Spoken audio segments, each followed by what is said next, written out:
Iya. ke Bung Karno. Iya, ya. Nah itu dokumen Gilchrist, ternyata wah si Gilchrist ya, mana simbol, mana cap kedutaannya kan nggak ada gitu. Mana tanda tangan saya juga nggak ada gitu. Nah yang jadi pertanyaan ini kan masalah, siapa sih yang nyimpan dokumen itu di sana?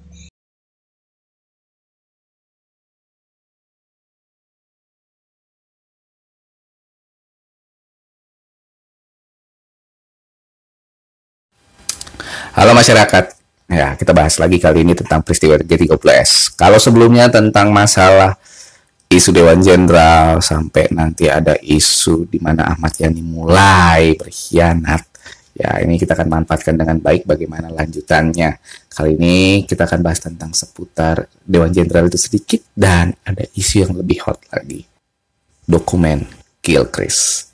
Tanpa lama-lama lagi, mari kita saksikan. Masih di bulan yang sama, di sebuah villa mewah di Puncak, ditemukan sebuah dokumen. Namanya dokumen Gilchrist.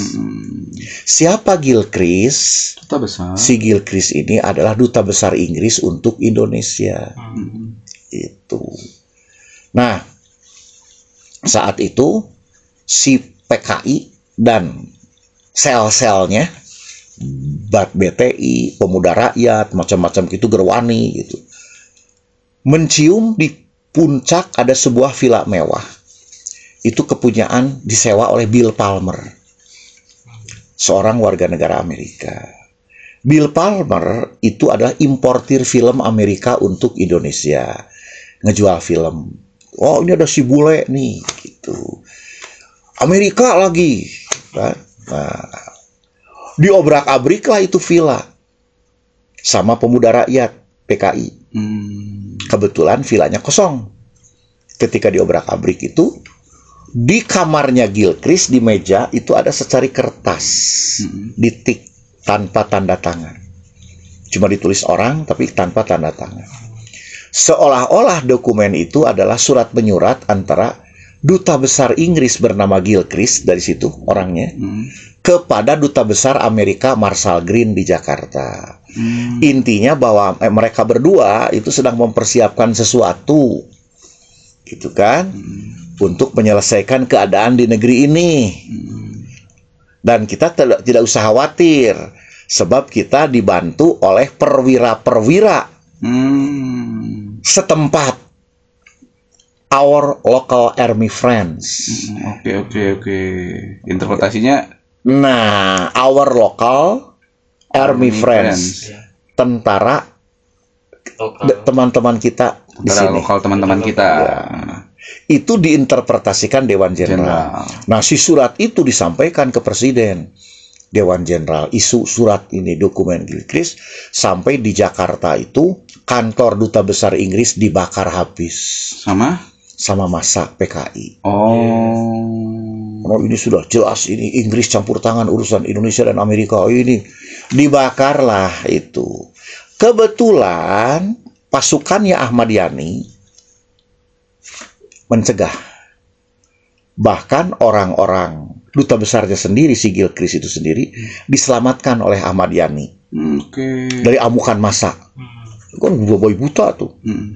Nah, diamankan oleh Ahmad Yani. Nah, besok harinya si Gilchrist kirim karangan bunga ke Ahmad Yani. Karangan bunga mengucapkan terima kasih atas bantuan Jenderal terhadap kami Nekolim. Astagfirullah. Terhadap kami Nekolim. Malah ngomongnya Nekolim. Neokolonialisme itu kan sindiran ke Soekarno. Hanya ditindak oleh Ahmad Yani, ya nggak apa-apa lah, itu memang tugasnya keamanan di sini kan. Tapi atas nama Nekolimnya ini kan, Ya, apa atas maksudnya? nama Nekolim. Itu saya kira mau nyindir Soekarno, saya pikir, bukan ke Ahmad Yani, saya pikir ke Bung Karno. Iya. Nah itu dokumen Gilchrist, ternyata wah si Gilchrist ya, mana simbol, mana cap kedutaannya kan nggak ada gitu. Mana tanda tangan saya juga nggak ada gitu. Nah yang jadi pertanyaan ini kan masalah, siapa sih yang nyimpan dokumen itu di sana? Apakah memang si Bill Palmer nyimpen sengaja di situ? Kalau dia kok gegabah banget Si dokumen yang begitu sensitif disimpan di atas meja di situ. Atau memang disengaja oleh Bill Palmer seperti itu, sambil berharap dokumen itu ada yang menemukan. Bisa begitu. Yang kedua, bisa saja dokumen itu dibuat oleh PKI. Ya, ayo ngobrak-abrik, ini ada dokumen. Nah, bisa jadi kan seperti itu. Nah, itulah masih misteri dalam sejarah. Ya, tapi faktanya dokumen itu ditemukan di villa di Bogor. Bill Palmer. Tapi siapakah yang membuat dokumen itu? Ini masih jadi perdebatan. Si Gilchrist jelas nggak ngaku. Iya. Si Bill Palmer juga nggak ngaku kok ada di situ. Gitu. Kemudian siapa? Ada yang menginterpretasikan itu PKI. Gitu. Ada yang menginterpretasikan di situ disusupkan ke PKI itu adalah seorang Cekoslovakia yang membuat dokumen itu. Ya. Tapi dia PKI, tapi sebenarnya dia orientasinya ke Moskow. Sebab Uni Soviet tidak suka PKI yang ke Cina itu semakin merajalela di Indonesia. Oh, jadi seperti pro-nya ke Beijing ya, bukan ke Moskow. Yang mana? PKI di Indonesia ini. Bukan sepertinya, memang kita orientasinya ke Beijing. Jadi cemburu lah Soviet. Agak marah ke Indonesia. Oke. Agak marah ke Soekarno. Karena waktu pembebasan Irian Barat, total mereka. Semua persenjataan dibantu sama Uni Soviet. Betul. Gitu. Tapi karena memang Aidit pinter, sampai bikin Soekarno ngebentuk poros Jakarta-Peking. Nah ini kan yang situasi yang sangat menguntungkan bagi Cina. Betul. Sehingga Bung Karno lebih dekat ke Cina. Gitu. Nah, isu tuh rame tuh. Karena kedutaan dibakar di Jakarta dalam suasana genting saat itu. Pada bulan awal Agustus, ingat ya, awal Agustus, di Jakarta ada kelangkaan BBM. Kenapa kendaraan macet, mogok gitu. Bung Karno malam-malam inkognito dikawal dengan ajudannya, ajudan pribadi yaitu kakaknya, pacarnya Monginsidi itu siapa? Walter Monginsidi itu yang meledakkan pakai bom sendiri itu perempuan Emi Sailan. Nah, kakaknya itu bernama Malwi Sailan, itu dengan ajudan itu.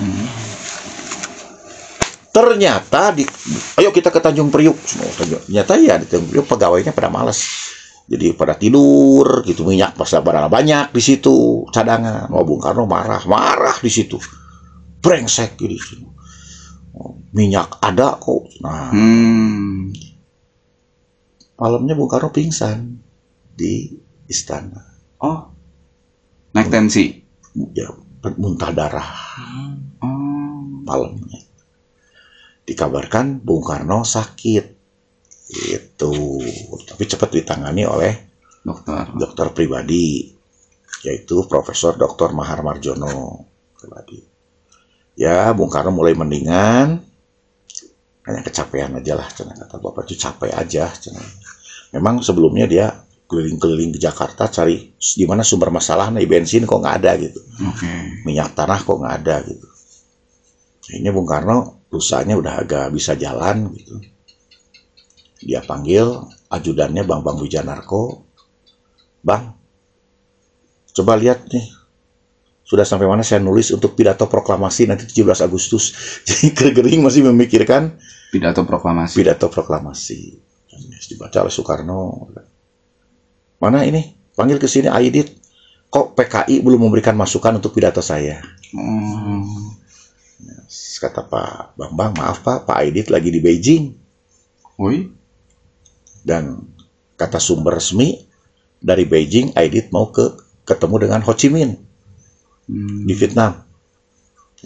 Udahlah suruh pulang dari Beijing sini. Bilang bantu Bapak untuk menyusun pidato 17 Agustus. Dan sampaikan Bapak sakit. Dan katakan pada sahabatku Chu Enlai bahwa dokter akupuntur terhebat di Cina. Gitu. Akhirnya telegramnya ke Beijing. Wah, ini sudah panik di situ. panik tuh, Soekarno sakit sampai segitunya. Bawa aku puntur lagi. Dokter aku puntur ke Istana Bogor. Aidit ya langsung aja datang ke mana, pulang segera, tidak jadi membatalkan kunjungan ke Hanoi. Ke Hanoi, langsung ke Jakarta beserta Profesor Wu Chi-ping, membawa sebuah tim dokter aku medis. Nah, di Istana Bogor itulah Aidit udah gelisah Aidit itu. Bahkan kata saksi mata, ingatnya di film salah itu. Sebenarnya Aidit itu bukan perokok gitu. Tapi ketika itu orang kaget kenapa Aidit ngerokok gitu. Ya. Seperti wajahnya seperti kosong, tapi seperti yang dipikirkan. Itu kata saksi mata, bolak-balik gitu. Sambil dokter sedang ngecek Soekarno. Selesai baru ditanya oleh Aidit dokternya, gimana? Pakai bahasa Mandarin, dia pinter ya. Bagaimana? Nah, kata si gawat. Hanya 2 kemungkinan. Kalau dari aku puntur, sarap gini dijelasin. Bung Karno hanya 2 kemungkinan. Yang pertama adalah lumpuh. Kemungkinan kedua meninggal. Nah, tapi memang benar. Apanya? Penyakitnya berat saat itu. Antara tim dokter Cina dengan tim dokter Indonesia itu sangat berbeda jauh. Nah itu. Kalau dokter Indonesia, Profesor Dr. Mahar Marjono kecapean. Bung Karno hanya perlu istirahat saja. Dan itu benar. 2-3 hari Bung Karno sudah jalan-jalan di istana gitu. Bahkan sudah mau nulis lagi pidato. Nah, yang menghebohkan itu datangnya dokter Cina. Malah lebih ya, gawat. Dan dokter Cina melanggar kode etik kedokteran. Karena sekarang gini ya. Ini dokter ya. Dokter meriksa pasien, tak. Ini pasiennya, tak. Dokter nggak boleh bilang gini. Aduh, Bapak, kenapa baru sekarang kesini? Nah, itu nggak boleh. Bapak sudah stadium 4, Pak. Bapak nggak ada harapan lagi. Bisa sekar tuh si pasien. Iya, pasien pasti shock. Nah, etikanya gimana? Kalau dokter tahu itu penyakitnya gawat, ini saya tahu dari orang kedokteran ya. Ya, Bapak makan obat terus ya. Obat kemarin Bapak lanjutkan, nggak apa-apa, Pak. Ya, oke, makasih dok. Ini, suster, keluarga pasien suruh ke ruang saya, kan gitu etikanya. Iya. Ya, Bapak itu kondisinya begini, itu dengan keluarga. Gitu. Jangan dengan itu. Pasien. Nah, harusnya si dokter itu ngomonglah ke istrinya Bung Karno. Satu kan di Bogor ada Ibu Hartini. Ngomonglah ke Ibu Hartini atau keluarganya. Anaknya juga Bayu Soekarno Putra dan Topan Soekarno Putra. Saya kira remaja lah saat itu. Gitu. Ini ngomongnya ke ketua partai. Kan melanggar kode etik. Gitu. Melanggar ke Aidit. Ngomong ke Aidit. Ya Aidit kan panik di situ. Kalau Bung Karno meninggal, siapa yang mau melindungi PKI lagi? Itulah pikiran Aidit. Cepat atau lambat ajal itu akan datang. Cepat atau lambat jenderal-jenderal kapitalis birokrat itu akan menghancurkan kita. Kita harus melakukan sebuah gerakan mendahului daripada gerakan didahului. Apa itu ya? Itu. Jadi peristiwa isu sakitnya Presiden Soekarno ini peristiwa yang mempercepat pembentukan gerakan 30 September. Dimatangkan oleh isu sakitnya Presiden. Ini biang kerok. Nah, jadi heboh Indonesia. Sekarang kalau Pak Jokowi, mudah-mudahan sehat beliau. Kalau sekarang Pak Jokowi flu aja, nilai rupiah anjlok. Kalau Pak Jokowi dibawa ke rumah sakit, nilai rupiah akan anjlok lagi gitu. Apalagi sekarang mau pergantian kepemimpinan, rupiah goncang. Itu dalam politik lumrah seperti itu. Nah, ini kan ngomongnya ke ketua partai. Ketua partai dan menyebarkan ke anggota partai, sibuk. Nyebarlah semua. Nah, itu. Ini yang saya sampaikan baru fakta-fakta kuat. Dan fakta sedang lah ya. Saya katakan, saya tidak mengatakan fakta kuat semua, tapi ada fakta, ya bukan sedang. soft fact ya, fakta yang masih perlu diperdebatkan apa yang saya sampaikan. Tapi kebanyakannya fakta kuat. Karena berdasarkan dokumen-dokumen, berdasarkan kesaksian-kesaksian itu kejadian. Nah, karena ada isu itulah maka si PKI ini dari sudut pandang PKI dulu ya. Ya harus melakukan tindakan gerakan mendahului daripada didahului. Nah, gimana caranya? Nah, disitulah PKI memanfaatkan biro khusus. Demikian mengenai isu Dewan Gilchrist maupun juga sakit yang diidap oleh Soekarno. Tentunya ini jadi bikin kepanikan untuk kubu PKI. Bagaimana kelanjutannya?